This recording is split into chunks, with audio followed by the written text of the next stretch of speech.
ವೀಕ್ಷಕರಿಗೆ ನಮಸ್ಕಾರ. ಸನಾತನ ಧರ್ಮ ಭಾರತದಲ್ಲಿ ಯಾವಾಗ ಹುಟ್ಟುಕೊಳ್ತು, ಅದರ ಆರಂಭ ಯಾವಾಗ ಆಯಿತು ಅನ್ನುವ ಪ್ರಶ್ನೆ ಹುಟ್ಟುತ್ತೆ. ಸನಾತನ ಧರ್ಮ ಯಾವಾಗ ಹುಟ್ಟುಕೊಳ್ತು ಅನ್ನುವ ಪ್ರಶ್ನೆಗೆ ಸನಾತನ ಧರ್ಮದ ವಿಧಾನದಲ್ಲಿ ಉತ್ತರ ಇಲ್ಲ.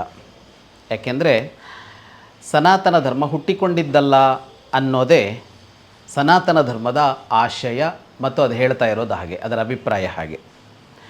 ಧರ್ಮ ಅಂತ ಅನ್ನೋದು ಯಾವತ್ತೋ ಯಾರೋ ಒಬ್ಬ ಆರಂಭಿಸ್ತಾನೆ, ಆ ಆರಂಭ ಆದ ನಂತರ ಅದು ಮುಂದುವರಿಯುತ್ತೆ. ಆಗ ಅದರ ಜೊತೆಗೆ ಹಲವು ಅನುಯಾಯಿಗಳದ್ರ ಜೊತೆಗೆ ಸೇರ್ಕೊಳ್ತಾ ಹೋಗ್ತಾರೆ, ಆ ಧರ್ಮ ಬೆಳೀತಾ ಹೋಗುತ್ತೆ ಅಂತ ಅನ್ನೋದಿದೆಯಲ್ಲ, ಧರ್ಮ ಅನ್ನುವ ಕಾನ್ಸೆಪ್ಟಿಗೂ ಮತ್ತು ಅದಕ್ಕೂ ಹೊಂದಿಕೆ ಆಗೋಲ್ಲ. ಹೀಗೆ ಹೊಂದಿಕೆ ಆಗೋದು ಯಾವುದಕ್ಕೆ ಅಂದರೆ ಮತಕ್ಕೆ. ಮತ ಬೇರೆ, ಧರ್ಮ ಬೇರೆ. ಮತ ಅಂತ ಅಂದರೆ ದೇವರ ಕುರಿತಾದ ಒಂದು ಕಲ್ಪನೆ, ಆ ದೇವರನ್ನು ಪೂಜಿಸುವ ಉಪಾಸನೆ ಮಾಡುವ ಒಂದು ಪರಿಕಲ್ಪನೆ ಮತ್ತು ಬದುಕಿನ ಒಂದು ವಿಧಾನ, ಊಟದ ವಿಧಾನವೋ ಬಟ್ಟೆಯ ಶೈಲಿಯೋ ಇವುಗಳೆಲ್ಲ ಸೇರಿ ಒಂದು ಮತ ಅಂತ ಏನು ಕರೆಸ್ಕೊಳ್ಳುತ್ತೆ, ಅದು ಹುಟ್ಟಬಹುದು, ಅದು ಪರಿವರ್ತನೆ ಆಗಬಹುದು. ಆದರೆ ಧರ್ಮ ಅನ್ನುವ ಹೆಸರಿನಲ್ಲಿ ಯಾವುದನ್ನು ಭಾರತ ಕರೆದುಕೊಳ್ತಾ ಇದೆಯೋ ಅದು ಹುಟ್ಟಿಲ್ಲ, ಹಾಗಾಗಿ ಅದಕ್ಕೆ ಅಂತ್ಯ ಕೂಡ ಇಲ್ಲ ಅಂತ. ಧರ್ಮ ಅನ್ನೋದನ್ನು ಬಹಳ ವ್ಯಾಪಕವಾದ ಅರ್ಥದಲ್ಲಿ ಆ ಧರ್ಮ ಅನ್ನೋ ಶಬ್ದವನ್ನು ಬಳಸಿದವರು ಬಳಸ್ಕೊಂಡು ಬಂದಿದ್ದಾರೆ. ಹಾಗಾಗಿ ಅದರ ಇತಿಹಾಸ ಅಂತ ಹೋದಾಗ ಅದು ಯಾವಾಗ ಹುಟ್ಟಿತು ಮತ್ತು ಅದರ ಪ್ರವರ್ತಕರು ಯಾರು ಅಂತ ಹೇಳೋದಕ್ಕೆ ಅವಕಾಶ ಇರೋದಿಲ್ಲ. ಹಾಗಂತ ಸನಾತನ ಧರ್ಮದ ಒಳಗೆ ಹಲವು ಮತಗಳಿವೆ. ಆ ಮತಗಳು ಯಾವಾಗ ಆರಂಭ ಆದವು, ಅದರ ಮೂಲ ಪುರುಷರು ಯಾರು, ಮೂಲ ಪ್ರವರ್ತಕರು ಯಾರು, ಅದು ಹೇಗೆ ಬೆಳೀತು ಅಂತ ಖಂಡಿತವಾಗಿ ಮಾತನಾಡೋದಕ್ಕೆ ಅವಕಾಶ ಇರುತ್ತೆ. ಇಲ್ಲಿಯ ಹಲವು ಕವಲುಗಳಿವೆಯಲ್ಲ, ದ್ವೈತ, ಅದ್ವೈತ, ವಿಶಿಷ್ಟಾದ್ವೈತ, ಶಕ್ತಿ ವಿಶಿಷ್ಟಾದ್ವೈತ, ಅಥವಾ ಇವತ್ತು ಪ್ರತ್ಯೇಕವಾಗಿ ಬೇರೆ ಧರ್ಮ ಅಂತ ಕರೆಸಿಕೊಳ್ತಾ ಇರುವ ಬೌದ್ಧ ಜೈನಾದಿಗಳು, ಹೀಗೆ ಅದೆಷ್ಟೋ ಪಂಥಗಳು, ಪಥಗಳು, ಮತಗಳು ಈ ಸನಾತನ ಧರ್ಮ ಅನ್ನುವ ದೊಡ್ಡ ವ್ಯಾಪ್ತಿಯ ಒಳಗಡೆ ಇವೆಯಲ್ಲ, ಇವುಗಳಲ್ಲಿ ಅದನ್ನು ಆರಂಭಿಸಿದವರು ಕಾಣಸಿಗಬಹುದು. ಆದರೆ ಈ ಧರ್ಮ ಅಂತ ಅನ್ನೋದಕ್ಕೆ ಒಂದು ಆರಂಭದ ದಿನ ಇಲ್ಲ. ಯಾವತ್ತು ಸೃಷ್ಟಿ ಆರಂಭ ಆಯಿತೋ ಅವತ್ತು ಧರ್ಮವೂ ಆರಂಭ ಆಯಿತು ಅಂತ ಅನ್ನೋದು ಸನಾತನ ಧರ್ಮದ ಆಶಯ. ಭಾರತದಲ್ಲಿ ಇದು ಹೇಗಿತ್ತು, ಯಾವಾಗಿನಿಂದ ಇತ್ತು ಅಂತ ಅಂದರೆ ಅದೇ ಉತ್ತರ. ಭಾರತ ಯಾವತ್ತಿನಿಂದ ಇತ್ತೋ ಅವತ್ತಿನಿಂದ ಇಲ್ಲಿ ಸನಾತನ ಧರ್ಮ ಇತ್ತು. ಮತ್ತು ನಮ್ಮ ಪ್ರಾಚೀನ ಗ್ರಂಥಗಳು ಹೇಳ್ತಾ ಇರೋದು ಏನನ್ನ ಅಂದರೆ ಅವತ್ತು ಇಡೀ ಜಗತ್ತಿನಲ್ಲೂ ಇದ್ದದ್ದು ಇದೇ ಧರ್ಮ ಆಗಿತ್ತು ಅಂತ. ಅದಕ್ಕೆ ಬೇಕಷ್ಟು ಉದಾಹರಣೆಗಳನ್ನು ಖಂಡಿತವಾಗಿಯೂ ಗ್ರಂಥಗಳಲ್ಲಿ ನೀಡೋದಕ್ಕಾಗತ್ತೆ. ರಾಮಾಯಣ, ಮಹಾಭಾರತ, ವೇದ ಮೊದಲಾದ ಅತ್ಯಂತ ಪ್ರಾಚೀನ ಕೃತಿಗಳಲ್ಲಿರಲಿ, ಅಥವಾ ಆಯಾಯ ದೇಶದ ಆ ಜನಾಂಗಗಳ ಆರಂಭದ ಸಂಸ್ಕೃತಿ ಅಂತ ಏನಿದೆ, ಅವತ್ತವ್ರು ಯಾರು, ಅವ್ರು ಹೇಗಿದ್ದರು, ಅವರು ಯಾವ ಥರ ಪೂಜೆ ಉಪಾಸನೆಗಳನ್ನು ಮಾಡ್ತಾಯಿದ್ರು, ಅವರ ಬದುಕಿನ ವಿಧಾನ ಏನಾಗಿತ್ತು ಅಂತೆಲ್ಲ ನೋಡಿದಾಗ ಅವತ್ತು ಎಲ್ಲ ಕಡೆಗೂ ಮನುಷ್ಯ ಎಲ್ಲೆಲ್ಲಿ ಬದುಕ್ತಾ ಇದ್ನೋ ಅಲ್ಲೆಲ್ಲ ಸನಾತನ ಧರ್ಮದ ಆಚರಣೆಯೇ ಇತ್ತು ಅನ್ನೋದಕ್ಕೆ ಪೂರಕವಾದ ಬೇಕಷ್ಟು ಸಾಕ್ಷ್ಯಗಳನ್ನು ನಾವಿವತ್ತು ಗುರುತಿಸೋದಕ್ಕೆ ಸಾಧ್ಯ ಆಗುತ್ತೆ. ಭಾರತದಲ್ಲಿ ಇದು ಬಹಳ ಪ್ರಭಾವಯುತವಾಗಿ ದಟ್ಟವಾಗಿ ಆವರಿಸಿಕೊಂಡಿತ್ತು. ಹಾಗಾಗಿ ಭಾರತ ಮತ್ತು ಸನಾತನ ಧರ್ಮ ಎರಡರ ಇತಿಹಾಸವನ್ನು ಒಟ್ಟೊಟ್ಟಿಗೆ ನೋಡಬೇಕಾಗತ್ತೆ. ಅದರಿಂದ ಭಾರತವನ್ನು ಬೇರ್ಪಡಿಸಿ ಧರ್ಮವನ್ನು ನೋಡೋದಕ್ಕೆ ಸಾಧ್ಯ ಇಲ್ಲ, ಧರ್ಮವನ್ನು ಬೇರ್ಪಡಿಸಿ ಭಾರತವನ್ನು ನೋಡೋದಕ್ಕಾಗೋದೇ ಇಲ್ಲ. ಅದರಿಂದ ಧರ್ಮವಲ್ಲದ್ದು ಅಂತ ಒಂದನ್ನು ನಾವು ಭಾರತದಲ್ಲಿ ಕಾಣೋದಕ್ಕೆ ಸಾಧ್ಯ ಇಲ್ಲ.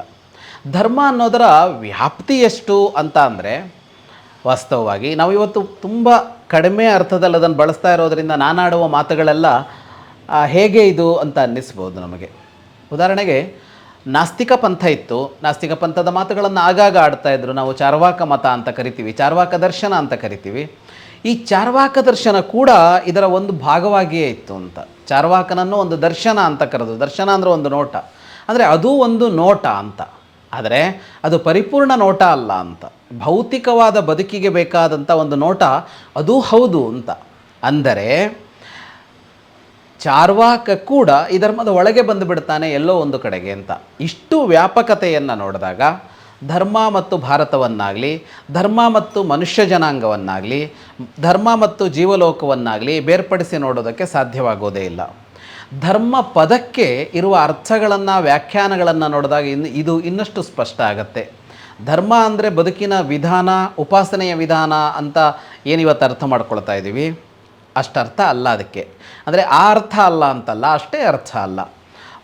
ಬಹಳ ಮೊದಲಿಗೆ ಮೂಲತಃ ಧರ್ಮ ಅನ್ನುವ ಶಬ್ದವನ್ನು ಬಳಸಿದ್ದು ಇಡೀ ಸೃಷ್ಟಿಯನ್ನು ಸೃಷ್ಟಿಸಿದ ಆ ಪರಮ ಚೈತನ್ಯ ಇದೆಯಲ್ಲ, ಶಕ್ತಿ ಇದೆಯಲ್ಲ, ಅದನ್ನೇ ಧರ್ಮ ಅಂತ ಕರೆದಿರೋದು. ನಾವು ದೇವರು ಅಂತ ಕರಿತೀವಿ, ರಾಮ, ಕೃಷ್ಣ, ಶಿವ, ಯಾವ ಹೆಸರನ್ನೆಲ್ಲರೂ ಕರೆಯೋಣ. ಈ ದೇವರನ್ನು ಧರ್ಮ ಅನ್ನುವ ಹೆಸರಿನಲ್ಲಿ ಕರೆದಿದ್ದು ಮತ್ತು ಈ ದೇವರು ಸೃಷ್ಟಿಯ ಎಲ್ಲ ಕಣಕಣಗಳಲ್ಲೂ ವ್ಯಾಪಿಸಿಕೊಂಡಿದ್ದಾನೆ ಅಂತ ಕರೆದಿದ್ದು.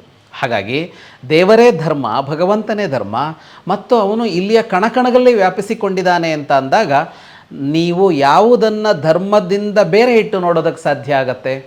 ಸಾಧ್ಯವಾಗೋದೇ ಇಲ್ಲ. ಇಲ್ಲಿ ಯಾವುದೆಲ್ಲ ಇದೆಯೋ ಅದೆಲ್ಲದರ ಇರುವಿಕೆಗೆ ಕಾರಣವಾದದ್ದು ಧರ್ಮ ಅಂತ ಎರಡನೆಯ ಅರ್ಥವನ್ನು ಧರ್ಮಕ್ಕೆ ನೋಡ್ತೀವಿ ನಾವು. ಧಾರಣಾ ಧರ್ಮ ಮಿಥ್ಯಾಹು ಅನ್ನುವ ಮಾತು. ಯಾವುದು ಎಲ್ಲವನ್ನು ಧರಿಸುತ್ತೋ ಅದು ಧರ್ಮ ಅಂತ. ಯಾವುದು ಎಲ್ಲವನ್ನು ಧರಿಸುತ್ತೋ ಅದು ಧರ್ಮ ಅಂದರೆ ಅರ್ಥ ಏನು? ಯಾವುದರಿಂದಾಗಿ ಎಲ್ಲದರ ಅಸ್ತಿತ್ವ ಇದೆಯೋ ಅದು ಧರ್ಮ ಅಂತ. ಅಂದರೆ ಜೀವಲೋಕದಲ್ಲಿರುವ ಎಲ್ಲದರ ಚರ ಅಚರ ಅಂತ ಹೇಳಿಸ್ತೀವಲ್ಲ, ಚಲಿಸುವ, ಚಲಿಸದ, ಜೀವವಿರುವ, ಜೀವವಿರದ ಎಲ್ಲವುಗಳು ಯಾವ ಕಾರಣದಿಂದಾಗಿ ಇಲ್ಲಿ ಇದಾವೋ ಅದಕ್ಕೆ ಕಾರಣವಾದದ್ದೆಲ್ಲವೂ ಧರ್ಮ ಅಂತ ಅಂದಾಗ ನಾವು ಸನಾತನ ಧರ್ಮ ಅನ್ನೋದನ್ನು ಬಹಳ ವ್ಯಾಪಕವಾದ ಅರ್ಥದಲ್ಲಿ ನೋಡಬೇಕಾಗತ್ತೆ. ಅದನ್ನೊಂದು ಜೀವನ ವಿಧಾನ ಅಂತಾಗಲಿ ಉಪಾಸನಾ ಪ್ರಕಾರ ಅಂತಾಗಲಿ ನೋಡೋದಕ್ಕಾಗೋದಿಲ್ಲ. ಹಾಗೆ ನೋಡಿದಾಗ ಸನಾತನ ಧರ್ಮದ ಇತಿಹಾಸ ಭಾರತದಲ್ಲಿ ಎಂದು ಯಾವತ್ತು ಅಂದರೆ ಅದು ಆರಂಭದ ಬಿಂದುವಿನಿಂದ ಅಂತ ಹೇಳಬೇಕಾಗತ್ತೆ. ಹಾಗಾಗಿ ನಾನು ಹೇಳಿದ್ದು ಭಾರತವನ್ನು ಧರ್ಮವನ್ನು ಬೇರ್ಪಡಿಸಿ ನೋಡೋದು ಯಾವತ್ತಿಗೂ ಸಾಧ್ಯ ಇಲ್ಲ ಅಂತ.